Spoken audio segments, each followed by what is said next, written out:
अगर आपके आसपास कोई ऐसी लेडीज़ है जो प्रेग्नेंट है, या कभी आपने सुना होगा आपके घर में कोई प्रेग्नेंट सी रही है, तो कभी कभी वो लोग बोलते हैं कि हमारे जो पैर हैं उनमें क्रैम्प्स आ गए हैं, या हमारे पैरों में बहुत भारी जो है वो मतलब सूजन आ रही है, या मसूड़ों में खून आ रहे हैं। इस तरीके की प्रॉब्लम जो है वो काफ़ी कॉमन है प्रेगनेंसी में। बेबी बम्प तो मेरा इतना आ गया है, लेकिन अब मुझे कैसे पता चलेगा कि मेरा बेबी ठीक है या नहीं है। इन्हीं सभी चीज़ों का डिस्कशन करने वाले हैं आज हम इस वीडियो में। तो हमारी जो सीरीज चल रही है कि मंथ वाइज प्रेगनेंसी की, उसमें हमारा जो है वो 6 मंथ स्टार्ट हो गया है। तो आज हम बात करेंगे कि 6 मंथ प्रेगनेंसी में आपका जो बॉडी है वो किस तरीके से चेंज होता है, आपके बेबी में क्या डेवलपमेंट आता है, क्या उसकी ग्रोथ रहती है, आपके शरीर में क्या क्या चेंजेस आते हैं, कौन कौन सी चीज़ें आपको करनी चाहिए, कौन कौन सी नहीं करनी चाहिए। इन्हीं सब का डिस्कशन करने वाले हैं आज इस वीडियो में। तो अगर चैनल पे नए हैं तो चैनल को सब्सक्राइब कर लें और अपने फ्रेंड्स के साथ शेयर करें।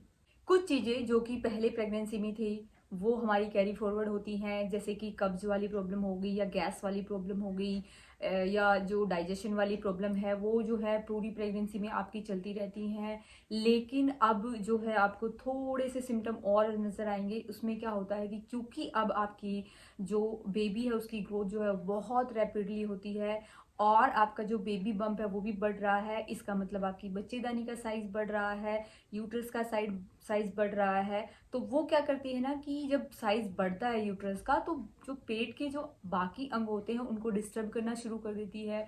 तो बाकी अंगों पे जो है वो दबाव बनाना शुरू कर देती है, क्योंकि उसको पूरा पूरा अपना स्पेस चाहिए बेबी को डेवलप होने के लिए। तो जैसे यूट्रस का साइज बड़ा होता है तो हमारे जो है यूरिन ब्लैडर पे और जो है मतलब सारी चीज़ों पे जो है वो फ़र्क पड़ता है। तो हमें इस मंथ से जो है थोड़ा सा और ऐसा लगता है कि हमें बार बार यूरिन का जो है वो प्रेशर लग रहा है, क्योंकि ब्लैडर पे जो है वो थोड़ा सा दबाव आ जाता है यूट्रस का, बच्चेदानी का। तो ये सिम्टम जो है वो बहुत ही नॉर्मल है। इससे आपको घबराना नहीं है कि मुझे ऐसा क्यों हो रहा है कि मुझे बार बार जो है वो टॉयलेट जाने की जो है वो मतलब इच्छा होती है कि मैं बार बार टॉयलेट जाऊं। तो ये ऐसा सिर्फ इसलिए होता है क्योंकि आपकी यूट्रस का जो साइज़ है वो बढ़ रहा है, और वो बाकी आपका जो ब्लैडर है, यूरिन ब्लैडर है, उसके ऊपर प्रेशर डालता है, जिससे आपको ये फील होता है बार बार।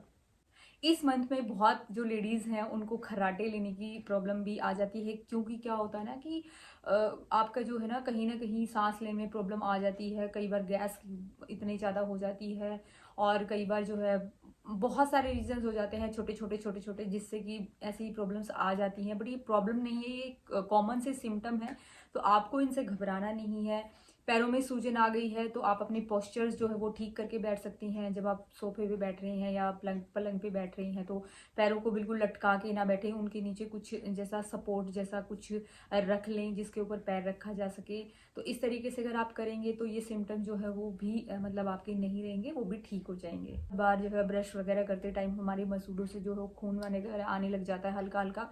तो ये बात अपने डॉक्टर से कंसल्ट कर सकते हैं, लेकिन कभी आपको ये ना मतलब कभी ये ना करना आपकी आपने खून वगैरह आया थोड़ा बहुत और आपने ब्रश करना बंद कर दिया।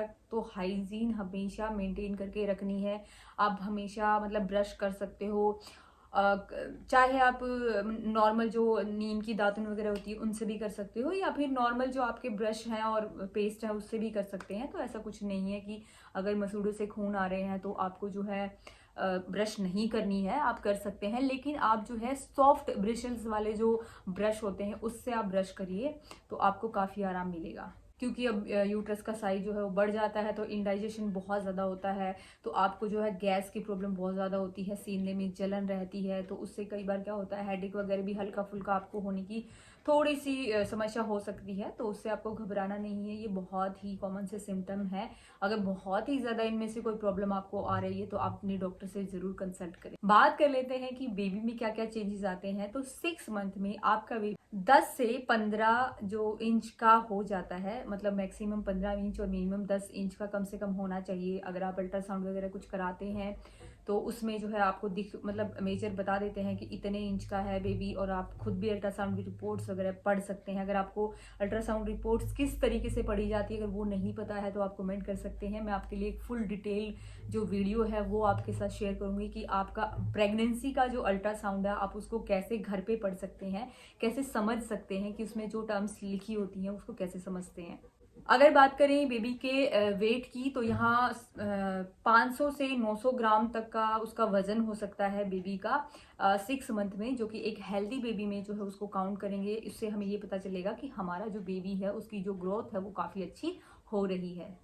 इस मंथ से आपकी जो बेबी की स्किन है वो एकदम पिंकिश जो है वो बहुत पिंकिश हो जाती है। मतलब जब बेबी बम्प में होता है तो बेबी की जो स्किन होती है इस मंथ में बिल्कुल पिंक कलर की होती है, क्योंकि इससे पहले जो मंथ चले गए हैं उसमें उसके फिंगर पॉइंट्स बन जाते हैं, लेकिन अब उसकी फिंगर्स भी बन जाती हैं और उसके जो फिंगर्स के नेल्स हैं वो भी बनने शुरू हो जाते हैं। इस मंथ से बेबी के जो फेफड़े हैं वो बनने शुरू हो गए हैं, मतलब अच्छे से विकसित हो जाते हैं अच्छे से। तो आपको जो है बहुत ज़्यादा पॉल्यूटेड एरिया में या बहुत ज़्यादा ऐसे लोगों के पास में स्मोकिंग वगैरह जो लोग करते हैं उनके पास में नहीं रहना है, या अगर आप खुद भी अगर स्मोकिंग वगैरह करते हैं तो आप लोगों को एडवाइस किया जाता है कि आप प्रेगनेंसी में जो है एटलीस्ट आपको स्टार्टिंग से ही प्रेगनेंसी में जो है वो स्मोकिंग और ड्रिंकिंग वगैरह से जो है वो दूर रहने के लिए कहा जाता है। तो इस मंथ से जो है आपके बेबी की जो फेफड़े हैं वो बिल्कुल विकसित हो जाते हैं, बहुत ज़्यादा अच्छे से डेवलप हो जाते हैं। तो अगर आप स्मोकिंग नहीं करते हैं, ड्रिंकिंग नहीं करते, तो बहुत अच्छी बात है। और अगर आपके आसपास कोई ऐसा व्यक्ति है जो स्मोकिंग वगैरह करता है, तो हो सके तो उससे थोड़ी सी दूरी बनाए रखिए ताकि आपके बेबी के डेवलपमेंट में कोई भी असर ना पड़े। इस मंथ से जो है बेबी का सिर का जो है वो आकार बढ़ना शुरू हो जाता है। तो ओवरऑल अगर देखें तो बेबी की जो ग्रोथ है वो बहुत रैपिडली शुरू हो जाती है इस मंथ से। तो आपको अपना जो है बहुत अच्छे से ख्याल रखना पड़ेगा, बहुत अच्छे से डाइट लेनी पड़ेगी, अपने आप को पॉजिटिव रखना पड़ेगा, खुश मिजाज रखिए अपने आप को, जो है चीयर अप रहिए। तो ये सभी जो है चीज़ें आपको करनी है जब आप 6 मंथ में आ जाते हैं प्रेगनेंसी के में।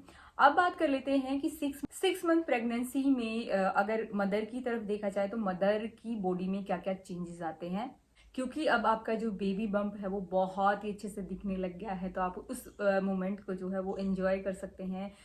तो आपका जो सेकेंड ट्राइमेस्टर जो है वो एक बहुत ही अच्छा सा सेफ पीरियड आपके लिए माना जाता है। आप अपनी कंटिन्यू एक्सरसाइज कर सकते हैं, अच्छा खाना खा सकते हैं, कुछ बाहर का जो है ऐसा चीज़ मत खाइए जिससे आपकी हेल्थ पे असर पड़े। तो आपका जो फिजिकल जो अपीयरेंस है वो काफ़ी हद तक चेंज हो जाता है। आपकी जो मतलब बोन्स हैं वो काफ़ी खुलने लग जाती हैं, जो पेल्विक बोन्स वगैरह है वो उन पे काफ़ी असर आ जाता है।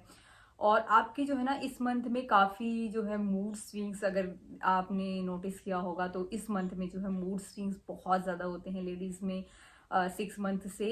तो जो आपके आसपास के लोग जो हैं, अगर आप वीडियो देख रहे हैं, आपके घर में कोई प्रेग्नेंट लेडी है तो आप प्लीज़ उसको जो है बहुत अच्छे से कोऑपरेट कीजिएगा।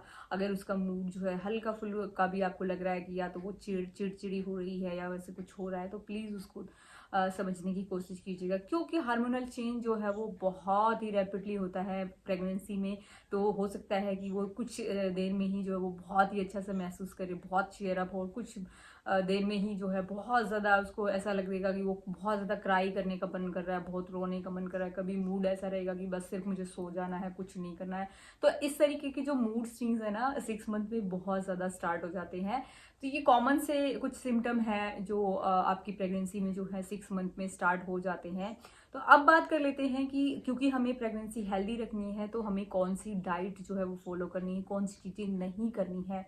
तो स्ट्रिक्टली जो है वो नहीं करनी है, उसमें आपको ड्रिंकिंग, स्मोकिंग, कोई भी सॉफ्ट ड्रिंक वगैरह जो भी कोलास वगैरह है वो नहीं लेनी है आपको। हो सके तो चाय कॉफ़ी भी ना लें, अगर ले रहे हैं तो लिमिट में लें। अगर आप दिन भर में 1 या 2 कप चाय अगर ले रहे हैं तो इनफ है, उससे ज़्यादा अगर नहीं लेंगे तो आपके लिए अच्छा रहेगा। मतलब कॉफ़ी भी कम लीजिए, क्योंकि उससे जो है ना कहीं आपका जो आयरन की जो है ना वो कॉम्प्रोमाइज़, आयरन का जो न्यूट्रिशन है ना वो कॉम्प्रोमाइज़ होता है और उससे आपके न्यूट्रिशन पे फ़र्क पड़ता है और उसी के साथ जुड़ा हुआ आपके बेबी का डेवलपमेंट है। तो आपको कोशिश करना है कि अगर आप चाय और कॉफ़ी पीते हैं तो कम मात्रा में पीजिए।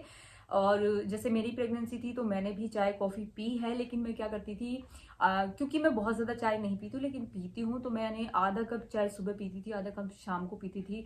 तो उससे मेरा जो है ना जैसे वो जो होता है ना कि हमें चाय पीनी है तो वो भी हमारा ख़त्म हो जाता है और हम जो है एक लिमिट में भी रहते हैं, तो हमारा जो है न्यूट्रिशन भी जो कॉम्प्रोमाइज नहीं होता है। अगर बात करें और कौन सी चीजें नहीं करनी है, तो आपको किसी भी एक पोजीशन में बहुत ज्यादा देर तक नहीं रहना है। जैसे हो सकता है आप किचन में खड़े खड़े बहुत टाइम तक 2-3 घंटे तक कंटिन्यू आप काम कर रहे हैं, तो आपको ऐसा नहीं करना है।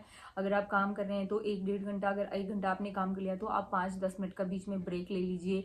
या फिर आप जो है झुक के कोई काम कर रहे हैं, तो बहुत ज्यादा देर तक झुक के कोई चीज कुछ काम कर रहे हैं तो नहीं करना है आपको, उससे आपको प्रॉब्लम हो सकती है। या कोई भारी ऐसा कुछ सामान है जिसमें उठाने में आपको ताकत लगानी पड़ रही है, तो वो भी नहीं करना है, उससे भी जो है आपको दिक्कत हो सकती है, तो ये आपको नहीं करना है। अगर बात करें कि दवाइयों की, तो आपको कोई भी ओवर द काउंटर जो है दवाई नहीं लेनी है अपनी तरफ से।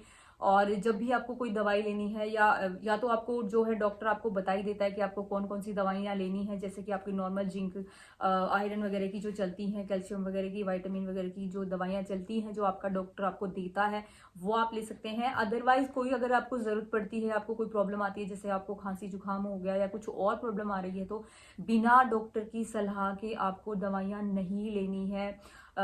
किसी भी टाइप की, जो अगर कोई आपके घर में कोई भी सलाह दे रहा है, तो आप प्लीज़ उसको इग्नोर करके अपने डॉक्टर से कंसल्ट कीजिए। क्योंकि प्रेगनेंसी एक बहुत ही इम्पोर्टेंट फेज़ है आपकी लाइफ का, तो आप उसको जो है किसी भी तरीके से जो है वो ख़राब मत कीजिएगा। तो आपको किसी भी तरीके की ओवर द काउंटर या अपनी तरफ से मेडिकल स्टोर से लाके, या मैंने जब मैंने ये वाली दवाई ली थी तो मैं अब ये ले लेती हूँ, ये नहीं करना है। आपको दवाइयाँ अपनी तरफ से नहीं लेनी है। अपनी जो एक्सरसाइज आप कंटिन्यू कर रहे थे, आप वो कर सकते हैं। बटरफ्लाइज वगैरह कर सकते हैं। अगर आपको देखनी है कि कौन कौन सी एक्सरसाइज जो है वो करते हैं, मैंने कौन कौन सी एक्सरसाइज की थी, तो मैं आपको यहाँ पे आपको जो है मैं दिखा रही हूँ ये वाली, और लिंक में वीडियो मिल जाएगी आपको, उस पर जाके आप देख सकते हैं कि मेरी प्रेगनेंसी में मैंने कौन कौन सी एक्सरसाइज की थी। बिल्कुल सेफ हैं, जिसमें बटरफ्लाइज हो गए, या स्क्वाट्स हो गए, या इस तरीके की मैट एक्सरसाइज हैं हल्की फुल्की सी, वो कर सकते हैं। या फिर पहले से आप योगा वगैरह करते हैं तो वो भी कंटिन्यू कर सकते हैं। ये सेफ पीरियड है आपके लिए। लेकिन आपको बहुत ज़्यादा हाई पावर योगा नहीं करना है, इंटेंस वर्कआउट नहीं करना है, बहुत ज़्यादा लाइट एक्सरसाइज और जो है पेरेंटल योगा वगैरह से आप कंसल्ट कर सकते हैं। ऑनलाइन जो है क्लास ले सकते हैं, या फिर जो आप पहले से कर रहे हैं एक्सरसाइज कुछ हल्की फुल्की, वो कर सकते हैं। वॉकिंग डेली आपको करनी है, अगर हो सके तो सुबह शाम दोनों में कीजिए, क्योंकि वॉकिंग जो होता है प्रेगनेंसी में सबसे बेस्ट एक्सरसाइज मानी जाती है। और शाम को खाना खाने के बाद में आपको ज़रूर एक्सरसाइज करनी है। तो ये आपका 6 मंथ था, जिसमें कि आपको जो है कौन कौन सी चीज़ें जो है वो महसूस होंगी, कौन कौन सी चीज़ें आपके लिए बहुत ज़्यादा इंपॉर्टेंट है, ये चीज़ें हमने डिस्कस की हैं। तो ये थी हमारी 6 मंथ की प्रेगनेंसी की जर्नी। और आगे आने वाली वीडियो में हम बात करेंगे 7 मंथ की, कि 7 मंथ में कौन कौन से चीज़ें होती हैं, कौन कौन से सिम्टम्स आते हैं। तो मिलते हैं नेक्स्ट वीडियो में, तब तक अपना और अपने होने वाले बेबी का ख्याल रखिए। Bye bye and stay healthy.